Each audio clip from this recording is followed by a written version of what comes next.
तो first part में मैंने आपको बताया था कि जब पंडित जी घर पे आए थे तो उन्हें कुछ ऐसा कहा जिसकी वजह से फैमिली शॉक।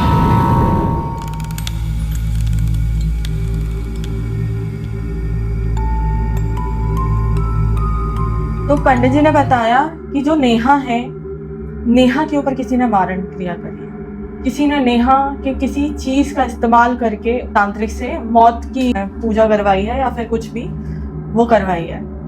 तब पूरी फैमिली शॉक्ड, सब लोग रोने लगे, घबराने लगे कि क्या हो गया है, कैसे हो सकता है, ये नेहा का नेचर ऐसा है, छोड़ दो मुझे। और जो कि हाँ नहीं है, लेकिन अक्सर ऐसे ही नेचर वालों के साथ होता है। तो फिर पंडित जी ने बोला कि अब जो रिचुअल्स होंगे वो इन्हीं सब चीज़ों के लिए होंगे। तो फैमिली ने, सभी लोगों ने अपने कंसर्न से बोला कि हाँ ठीक है, हमें ये चीज़ें करानी है और जो भी होगा, जितना भी खर्चा आएगा हम सब करने तैयार है, लेकिन हमारी बेटी को ठीक कर दीजिए आप। लेकिन अब उस स्टेज पे नेहा की जो हालत थी वो ऐसी थी कि उसका वजन 40 या फिर 39 kg कुछ बचा था। उसकी बॉडी में अब वजन ही नहीं बचा था। वो ऐसी हो गई थी जैसे सूखी हड्डी, बहुत ज़्यादा कमज़ोर पड़ गई थी। आंखों में काले धब्बे, बाल झड़ना, चिड़चिड़ाहट रहना, रोना और बेवक्त हंसना, ये सारी चीज़ें होने लगी थी नेहा के साथ। जब पंडित जी, इस बार जब उन्होंने बोला था कि अब जो भी रिचुअल्स होंगे नेहा की हेल्थ के लिए होंगे, तब पंडित जी जब आते हैं, इसके बाद जब पंडित जी आते हैं तो वो अपने एक शिष्य को लेके आते हैं। जो शिष्य आता है एक गोल चक्र बनाते हैं, उस चक्र के अंदर सेंटर में एक और चक्र बनता है और जो भी उनका वो बनता है, उस चक्र के बीचों बीच वो नेहा को बैठाते हैं। वहाँ जब वो नेहा बैठती है और उसके जस्ट अपोजिट बाहर से बिल्कुल फेस के सामने नेहा के पंडित जी बैठते हैं और फैमिली वाले पूरे सभी फैमिली मेंबर्स बैठे रहते हैं। तो नेहा के ऊपर जैसे जैसे मंत्र पड़ता है तो नेहा बहुत ज़्यादा झटपटाने लगती है। नेहा गंदी गंदी गालियाँ, जो आज तक उनकी फैमिली में किसी ने नहीं दी, नेहा वैसी वैसी गंदी गंदी गालियाँ, माँ बहन सबकी गालियाँ देना स्टार्ट कर देती है। फैमिली बहुत ज़्यादा शॉक्ड हो रही थी। जब ये सारा रिचुअल चल रहा था, इन्हीं रिचुअल के बीच में जो नेहा के पापा हैं उनके चेस्ट में पेन स्टार्ट हो गया।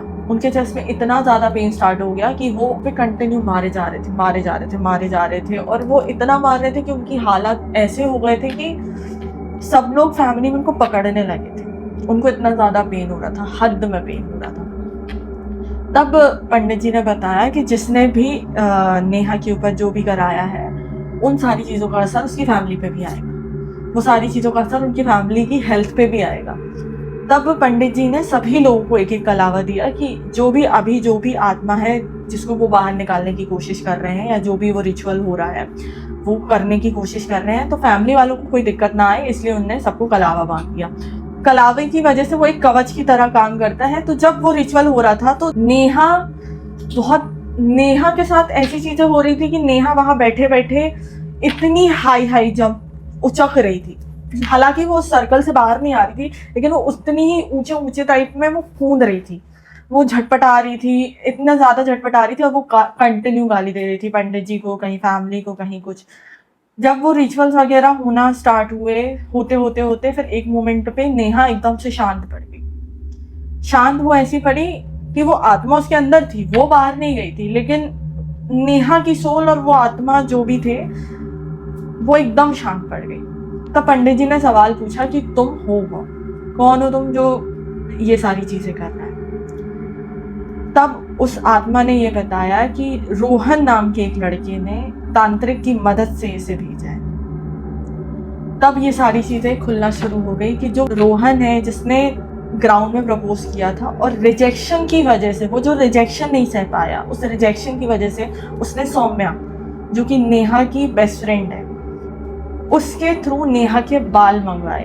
और सौम्या ने उसकी हेल्प इसलिए की क्योंकि जो सौम्या है, वो जो रोहन है, रोहन का जो ग्रुप है उसमें एक लड़का है, उसकी गर्लफ्रेंड थी। तो दोस्ती यारी में उसके बॉयफ्रेंड ने उसको बोला कि ये करके देना है तुमको, जिसकी वजह से रोहन और नेहा आपस में रिलेशनशिप में आ जाएंगे और सारी चीज़ें हैप्पी हो जाएंगी, तो हम लोग हमेशा साथ में घूमेंगे फिरेंगे। ये सारी बातें करके उनने सौम्या को फुसला दिया और वो जो बाल है वो ले जाके उनने रोहन को दे दिया। फिर रोहन ने वो बाल ले जाके किसी तांत्रिक को, जो कि शमशान में बैठते हैं, उस तांत्रिक को ले जाके वो बाल दिया और वो बाल से उसने जो भी किया हो, बदले की भावना में रोहन ने सीधा कह दिया कि उसे सीधा नेहा को अब मारना है। सारी चीज़ें जो भी वो तांत्रिक ने करी, और करने के बाद एक आत्मा जो कि उनने नेहा के ऊपर छोड़ दी, जो कि उस बाबा ने नेहा के ऊपर छोड़ दी कि वो नेहा की जो सोल है वो लेके अपने साथ चला जाए। ये सारी चीज़ें जब फैमिली वालों को पता चली, सभी के सभी ज़्यादा शॉक में आ गए, क्योंकि एक भरोसे के साथ कोई भी अपनी फैमिली अपने बच्चे को बाहर भेजती है और उनके साथ ये सारी चीज़ें हो जाए। और वो दोस्त जो नेहा की इकलौती दोस्त थी, उसने ये सारी चीज़ें करी। हालांकि उसे पता नहीं था, लेकिन किसी भी सेंस में अगर आप कुछ भी करो कि रिलेशनशिप का ही नाम लेके कि किसी बाल दे दिया कि रिलेशनशिप में आ जाए, किसी भी सेंस में किसी भी चीज़ में काला जादू होना अच्छी बात नहीं होती। तो जब ये सारी चीज़ें हो रही थी, रिचुअल वगैरह का पता चला, तो जो पंडित जी हैं उनने वो आत्मा को राख, जो भी उनकी राख होगी, राख है उसके चारों तरफ घुमाई वो राख, और वहाँ पे उसको कैद कर दिया। उसके बाद उनने अपने मंत्रों का जाप किया, सारी चीज़ें करी, जिसकी वजह से नेहा धीरे धीरे शांत होना स्टार्ट हो गई। एक टाइम ऐसा आया जहाँ पे नेहा सांस लेना भी बंद कर देती है। तब पंडित जी ने साफ साफ सभी से मना कर दिया था कि कोई उसे नहीं छुएगा, क्योंकि ये आत्मा की चालाकियाँ हो सकती है कि ये सारी चीज़ें ख़त्म करके उसको बाहर निकाल दिया जाए। फिर पंडित जी अपना रिचुअल कंटिन्यू करते गए, जो भी वो मंत्रों का जाप करते हैं उसको निकालने के लिए। करते करते एक मोमेंट ऐसा आया कि जो नेहा है वो एकदम से ऐसा लगता है जैसे कि उसको किसी ने उठा के ज़मीन पर पटका। एकदम से वो ऊपर आई है और एकदम से वो नीचे गई है, और सडनली पूरा घर की जो खिड़की और दरवाजे होते हैं ना, वो बहुत ज़्यादा आवाज़ करने लगते हैं।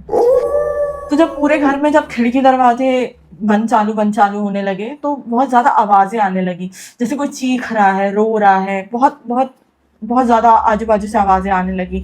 ऐसी आवाज़ें जो कानों को चुभ रही हो, जो कानों में बहुत ज़्यादा दिक्कत दे रही हो। फिर जो नेहा है उसके नाक से और उसके कान से खून निकलना स्टार्ट हो गया।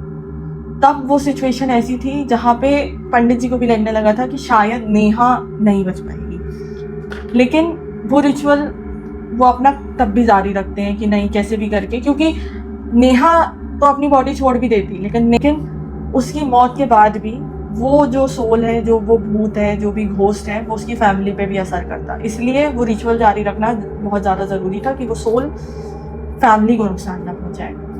वो चीज़ें होते होते फिर एक मोमेंट आया कि वो जो सोल है वो बहुत ज़्यादा ज़ोर से चीखती है और चली जाती है। सब कुछ एकदम शांत हो गया। बाबा जी भी उठ गए, उनने भी देख लिया, चेक किया नेहा को, तो उसके अंदर कोई सोल नहीं थी। फिर उनने अपना एक धागा बांधा, उसको ताबीज़ पहनाया और देखा कि नेहा थी, रिकवर करने की हालत में थी। तो पंडित जी ने बोला कि हाँ, अब ये ठीक है, हो जाएगी ये ठीक। फिर उसको सारे कलावे और ताबीज़ बांधे, क्योंकि कहते हैं ना कि अगर एक बार शरीर का दरवाज़ा खुल जाए तो फिर वो भूतों का घर बन जाता है, वो कभी भी भूत आना जाना कर सकते हैं, तो दोबारा कोई भूत ना आए, इसलिए वो सारी चीज़ें की और फैमिली को भी कलावा दिया, और उनने पूरे घर के चारों तरफ भी एक कवच बनाया कि वो दोबारा वापस ना आए। और नेहा से ये चीज़ स्पेशली बोली कि वो वहाँ का जो एरिया है पुणे का, वो सारी चीज़ें छोड़ दें। लेकिन ये बहुत ज़्यादा सोचने वाली बात है कि रोहन ने एक रिजेक्शन के बदले में एक लड़की की पूरी ज़िंदगी बर्बाद करने की कोशिश की। बहुत ज़्यादा डेंजरस था। आज के टाइम में नेहा ठीक है, फिट है, वापस से अपनी लाइफ जी रही है, कॉलेज चेंज कर लिया उसने और करंट में वो मुंबई में रहती है, जॉब भी कर रही है। लेकिन जो भी पास्ट में हुआ उस वजह से अब वो बहुत डर डर के रहती है। अब वो अपना लाइफ थोड़ा बहुत सोच समझ के जीती है, क्योंकि ये सारी चीज़ों का इम्पैक्ट उसके दिमाग में पड़ा, और अब वो साइकेट्रिस्ट के पास भी जाती है क्योंकि वो सारी चीज़ें भूल नहीं पाती। ये कोशिश करें कि ये सारी चीज़ें आपके साथ ना हो। कोई अगर आपका रिजेक्शन नहीं सहन कर पा रहा है तो आप किसी पे इतना ट्रस्ट ना करें, वो आपका फ़ायदा उठा सके, और ख़ुद का ध्यान रखें। Thank you for more such videos, and ऐसी स्टोरी के लिए मुझे ज़रूर सब्सक्राइब करें। Thank you, bye bye.